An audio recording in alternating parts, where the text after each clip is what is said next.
오늘도 인사하십시다. 하루하루가 은혜이고 축복입니다. 하루하루가 은혜이고 축복입니다. 주님께 감사하면 기적이 일어납니다. 주님께 감사하면 기적이 일어납니다. 모든 것이 하나님의 은혜이므로 감사하세요. 모든 것이 하나님의 은혜이므로 감사하세요. 이 땅의 소망은 교회입니다. 이 땅의 소망은 교회입니다. 믿기를 축복합니다. 아멘. 감사의 기도. 오늘 제목은 감사의 기도. 여러분 감사하십니까? 네. 하루하루 우리가 살아가는 것이 하나님의 은혜이고 축복입니다. 우리는 감사해야 됩니다. 이 땅에 올 때 가지고 온 것이 하나도 없어요. 그런데 우리가 먹고 입고 살고 누리고 있다는 것이, 오늘 내가 숨을 쉬고 있다는 것이 너무너무 감사합니다. 감사할 수 있기를 주의 이름으로 축복합니다. 아멘. 오늘 본문의 빌립보 교회는 밖으로는 핍박이 있었고 안으로는 분쟁이 있었습니다. 그래서 그리스도인들의 마음은 어둡고 또 염려가 많았습니다.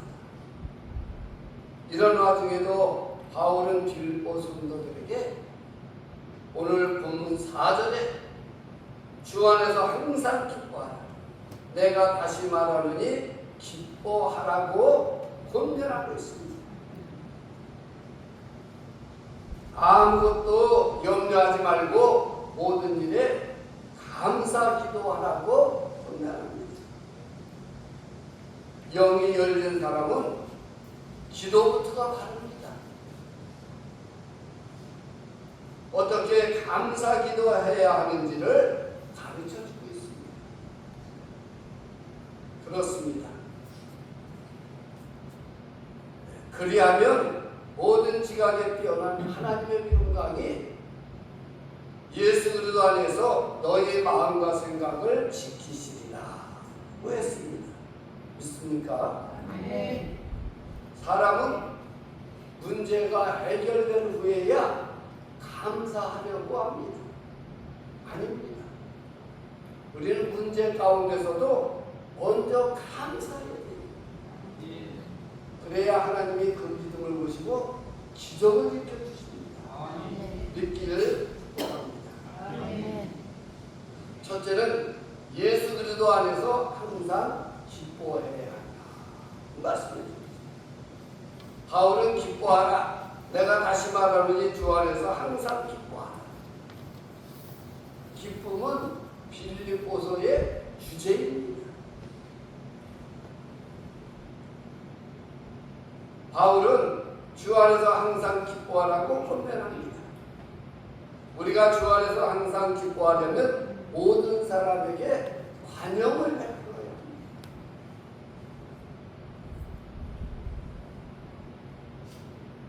관용은 너그럽고 넓은 마음을 가르칩니다. 너그럽고 넓은 마음을 가지려면 예수님이 오신다는 긴장 속에서 살아야 합니다. 그래야 관용을 베풀 수 있습니다. 그리고 모든 일에 감사 기도를 해야 합니다. 그리하면 하나님도 평강을 주시고 기쁨을 주시는 평강의 삶을 살게 될 것입니다.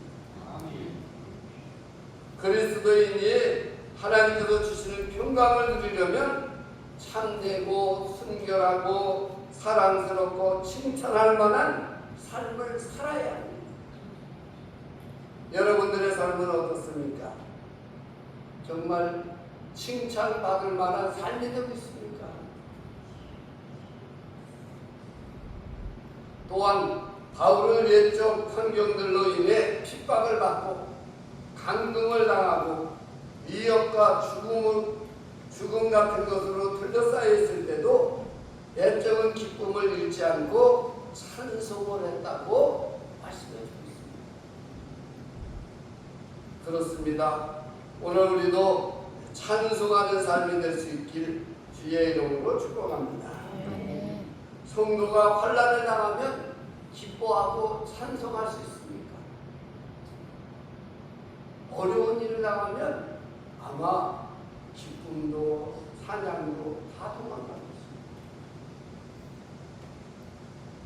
그러나 바울은 어려운 일을 당할 때도 기뻐하고 찬송하라고 말씀해줍니다.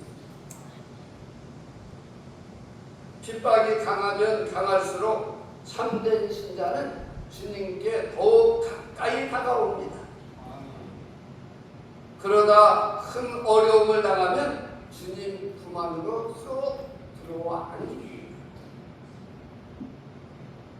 그렇습니다. 우리가 자녀들, 어린아이들을 키우다 보면 그 어린아이들이 밖에 나가서 어려운 일을 당하면 정말 부모님으로 와서 안 돼요. 그리고 엉엉 우는 것처럼 정말 우리도 어려운 일을 당하면 주님 품에 앉아야 됩니다. 주님 품에 쏙 들어와야 돼요. 그렇게 되면 주님의 능력으로 보호해 주십니다. 믿습니까? 네. 그러므로 주 안에서 항상 기뻐하라는 것입니다. 어떤 상황 속에서도 기뻐함으로 아무와도 다투지 말며 관용하라. 범사의 온유함을 모든 사람에게 나타나게 하라. 이것이 신앙인의 참된 모습이 아닙니까? 우리는 사랑해야 돼. 우리는 관용해야 돼. 바울은 찬송으로 감옥에 갇혀 있을 때도 그런 몸이 쓸고 아픈 가운데서도 찬송하고 기도할 때 옥문이 열리는 기적이 일어납니다. 그러므로 우리들도 어려운 일이 있을 때 찬송하고 기도하는 성도가 될 수 있길 주의 이름으로 축복합니다. 둘째는 아무것도 염려하지 말고 오직 모든 일에 감사. 바울은 빌립보 교인들에게 영이 열린 사람은 아무것도 염려하지 말고 기도하라, 감사하라고 말씀해주고 있습니다.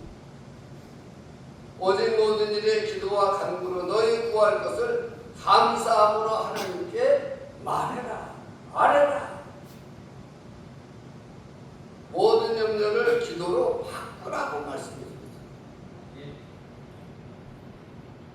감사한 마음으로 하나님께 아뢰라는 것입니다.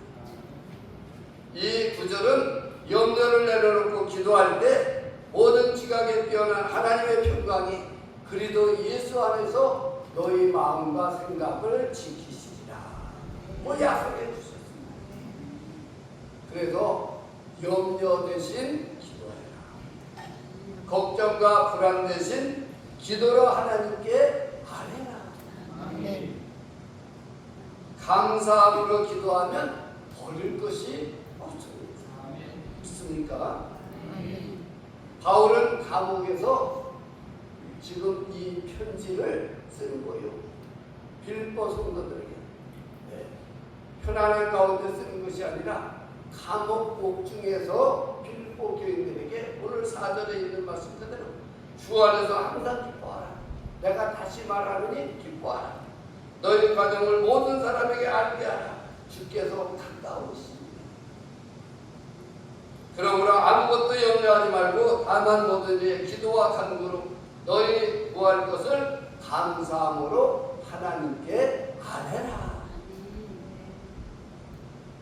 그래서 기도하는 자가 되라고 예수께서 말씀해주고 있습니다. 바울은 자유롭지 못한 상황과 앞날이 불확실한 현실 속에서 그런 아무것도 염려하지 아니하고 하나님 앞에 감사기도를 했습니다. 여러분 생각해보세요. 감옥에서 지금 몸이 아프고 쓰러는데 감사기도가 나오겠습니까? 그런데 감사기도. 그게 기적이 일어나는 삶은 감사기도하는 거예요. 감사기도. 우리 옆에 있는 사람들이 얘기 좀 해줘요. 우리 감사하면서 합시다. 우리 감사합니다. 사랑하는 여러분 성도들이요, 필요한 것을 감사한 마음으로 하나님께 아뢰보십시오. 근심 걱정하는 그리스도인이 되어서는 안 됩니다. 왜 우리는 계속 근심하고 염려해야 할까요? 그래도 바울은 영이 열린 사람, 믿음이 좀 깨어난 사람은 아무것도 염려하지 말고 하나님 앞에 감사함으로 아뢰라. 감사함으로 기도해라. 그 말씀을 드리고 있습니다. 왜 그러냐? 감사는 하나님을 신뢰하는 표현입니다. 하나님 앞에 인사해요. 인사. 감사합니다. 감사는 예수 그리스도 안에서 너희를 향하신 하나님의 뜻이며 하나님의 명령입니다. 믿습니까? 아멘. 사랑하는 여러 성도들이요, 예수님께서 오병이어로 물고기 2마리와 보리 5개, 어린아이 도시락인데 안드레의 손길을 통해서 예수님 앞에 가져왔습니다. 너무나도 작은 것이요, 사람은 장정만 5,000명이라고 해요. 노인도 어린아이들 말고 장정만 5,000명이요. 그 많은 사람들 가운데 보리떡, 보리떡으로 5개와 물고기 2마리요. 그 예수님은 하나님 앞에 감사 기도를 드리고 제자들에게 나누어 주라는 거예요. 띄워주라는 거예요. 근데 5,000명이 먹고도 남은 것을 거두어라. 12강이에요 지금. 왜? 감사 기도할 때 기적이 일어난다. 10명의 문둥병자가 있어요. 10명의 문둥병자들도 예수님 오시다니까 다윗의 자손 예수요, 다윗의 자손 예수요 그러는 거예요. 근데 예수님께서 뭐라는 거예요? 제사장에게 가서 너희들의 몸을 보이라는 거예요. 그 문둥병자 10명이 제사장으로 있는 곳으로 가다가 깨끗이 고치고 10명이 고침을 받았는데 한 명만 예수님께 찾아와서 무릎 엎드려서 예수님 내 병 고쳐주시고 감사합니다. 그때 예수님께서 너에게 구원의 은혜가 있을지어다. 아멘. 감사할 때 구원을 받았다. 아멘. 병 고침도 받았지만 구원을 받았다는 거예요. 아멘. 다윗이 하나님 앞에 영광을 돌릴 때 정말 기쁨으로 영광을 돌릴 때 하나님께서 가장 기뻐하는 제사였다고 말씀드렸습니다. 그래서 감사로 드리는 것을 하나님은 가장 기뻐하신다는 겁니다. 여러분 정말 하나님 앞에 우리도 감사합니까? 감사를 드리고 있습니까? 감사를 드리는 자에게 하나님은 정말 구원의 역사, 기적의 역사, 하나님의 영광을 받으신다는 사실을 깨달아야 될 줄 믿습니다.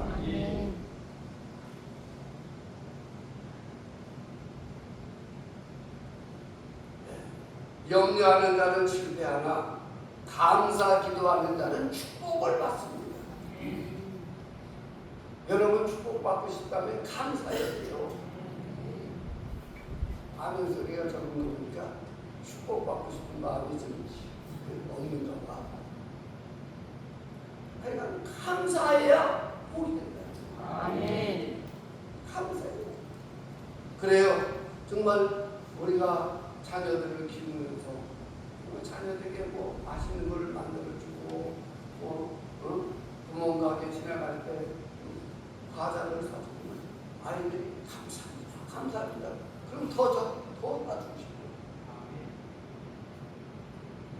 하나님도 감사하는 자를 축복하고 싶은 거예요. 아멘.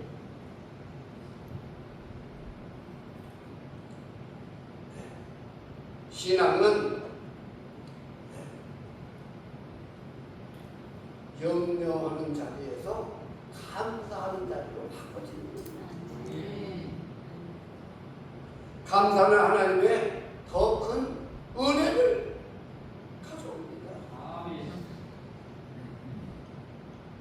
그래서 감사하면 더 큰 은혜가 오는 거예요. 그래서 우리는 감사하며 살아야 돼요. 날마다 감사하며 살 수 있길 주의 이름으로 축복합니다. 감사는 환경이 좋아서 하는 것이 아니고 감사하는 성도는 환경을 뛰어넘어 평강과 기적을 경험하게 됩니다. 그래서 우리가 날마다 감사하는 삶이 되어야 될 줄 믿습니다. 셋째는 마음과 생각을 지키시는 하나님께 감사하라. 평강은 예수님의 속죄로 인해 하나님과 사람 사이에 또 사람과 사람 사이에 이루어지는 것이 평강이다. 바울과 같이 그리스도로 인해 바른 인격의 변화를 체험한 성도들에게는 이처럼 믿음으로 말미암아 하나님의 모든 지각에 뛰어난 하나님의 평강이 그리도 예수 안에서 너희 마음과 생각을 지키시리라. 그 말씀을 드립니다. 바울은 빌립보 성도들에게 직접적인 만남을 통해 받은 것과 들은 것을 생활에 일치시킴으로 마땅히 행할 행동으로 모든 지각에 뛰어난 하나님의 평강이 그래도 예수 안에서 너희 마음과 생각을 지킬 것이다. 말씀을 드립니다. 그렇습니다. 저 아프리카에 가면 그 못 사는 나라들 가운데 정말 젊은 청년이 있었어요. 그 청년은 마을에서 아주 촉망되는 청년으로 인기가 좋았어요. 그런 장가가 가고 싶어서 짐승을 번식을 시키는데 원심을 키우였어요. 그래서 많은 짐승을 이렇게 번식을 시켰어요.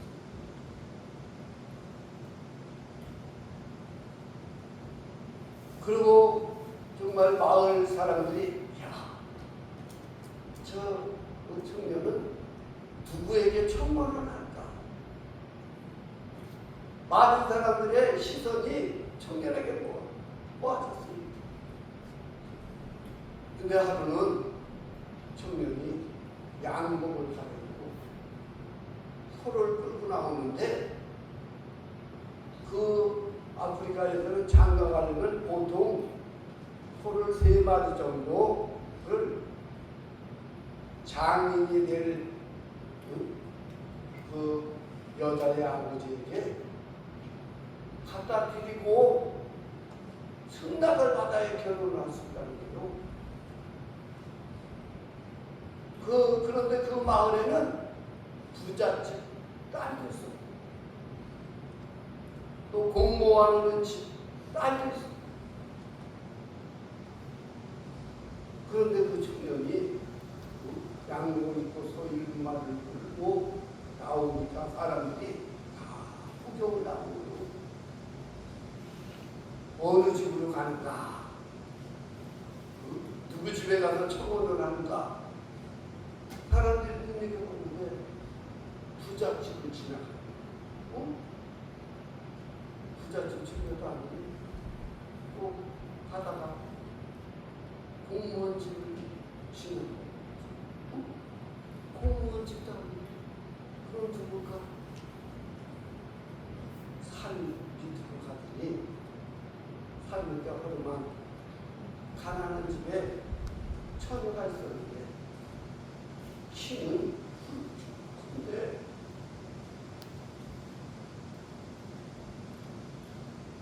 아주 날씬한 훌쩍한 그런 처녀집으로 소를 나무에 내놓고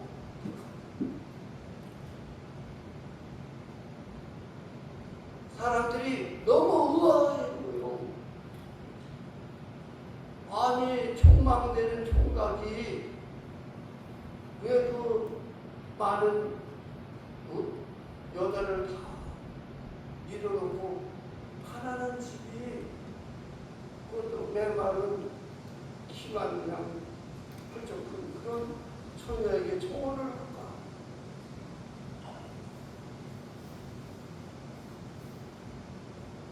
사람들은 너무나 깜짝 놀랄 거예요. 그래서 그 처녀 아버지한테 장인된 사람한테 넓적터를 하고 딸을 저에게 주십시오. 승낙을 하는 거예요. 여러분 같으면 어떻게 했어요? 가난한 가정에서 소 7마리가 들어오는데 얼마나 횡재할 거예요? 별로 안 좋으신가 봐. 얼마나 놀랐겠어요. 소가 7마리가 들어왔는데 승낙을 받아서 결혼날을 정해서 결혼을 성사합니다. 이 가난한 집의 딸이 괜찮은 집에 가서 남편을 사랑합니다. 또 시아버지 시어머니의 인정을 받는 거예요. 왜? 그대로 겸손하게 어른들을 공양하고 남편을 잘 섬기면서 정말 그렇게 살다 보니까 자기의 몸도 사랑을 받고 하다 보니까 몸도 좋아지고 2년이라는 세월이 지나다 보니까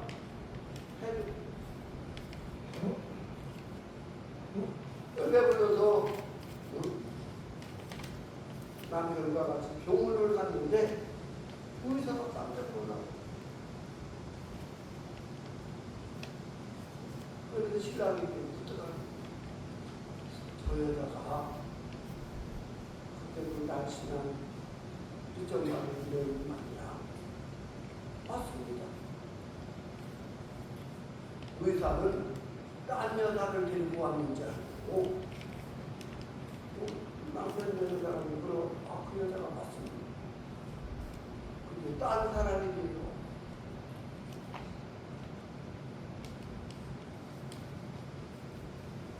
그래서 의사가 물어봤다는 거예요.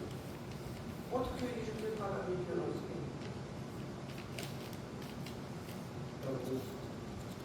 오늘 마음이 편안하고 사랑을 받게 되고 인정을 받게 되면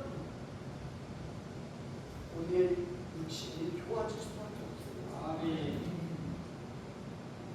그 마을 사람들이 다 놀라는 거예요. 그 사람들이 물어보면 왜 부잣집 딸도 쳐쳐놓고 왜 공무원 딸도 쳐쳐놓고 가난한 그런 여인을 부잣집 딸을 콧대가 좀 셀고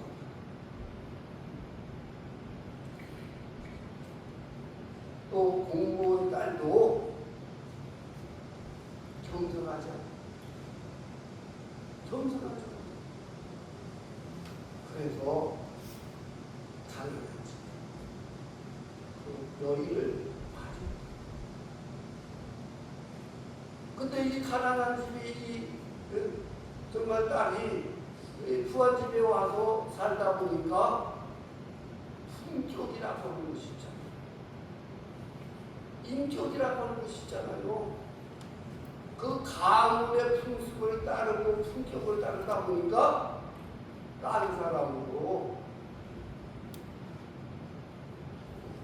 표현해진 겁니다. 오늘 정말 정말 우리가 사람을 볼 줄 알아야 돼요.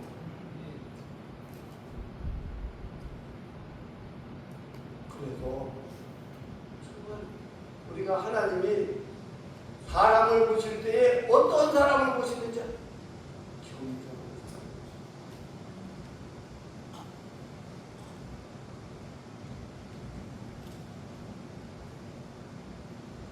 평강이 우리의 마음과 생각을 지켜주십니다.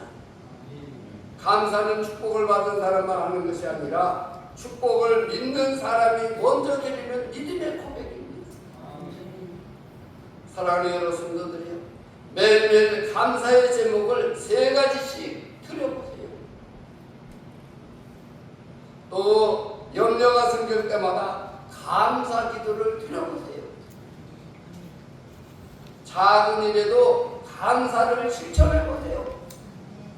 그러면 놀라운 일이 생깁니다. 믿습니까? 우리는 걱정이 생길 때마다 염려하지 말고 기도해야 합니다. 하나님께 감사 기도해야 평강을 주십니다. 평강은 우리의 마음을 지키고 생각을 지키며 삶을 붙들어 주십니다.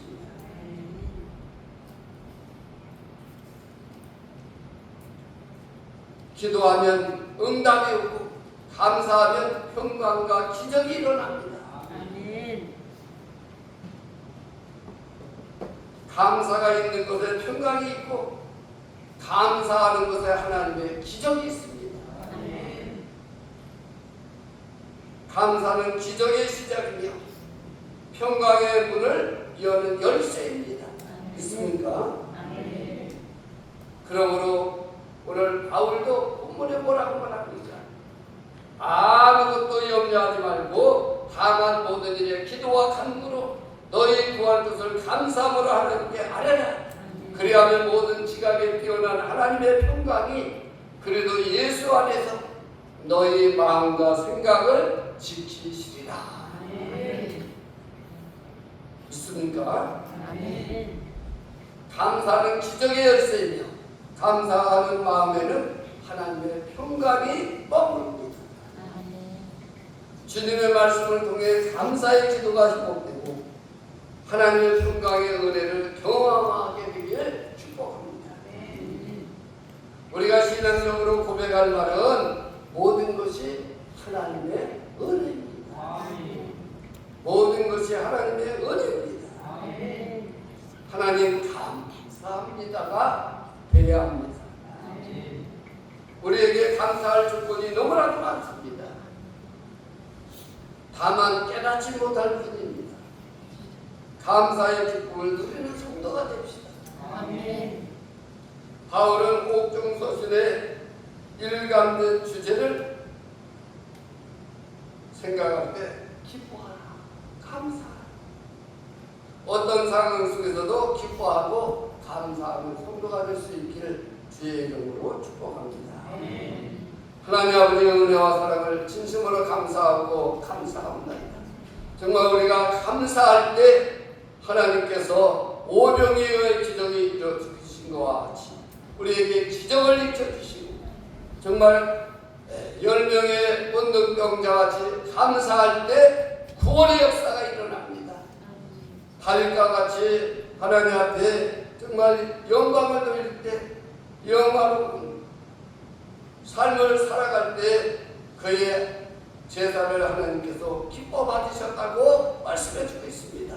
그렇습니다. 오늘 우리의 감사하는 삶을 하나님은 보십니다.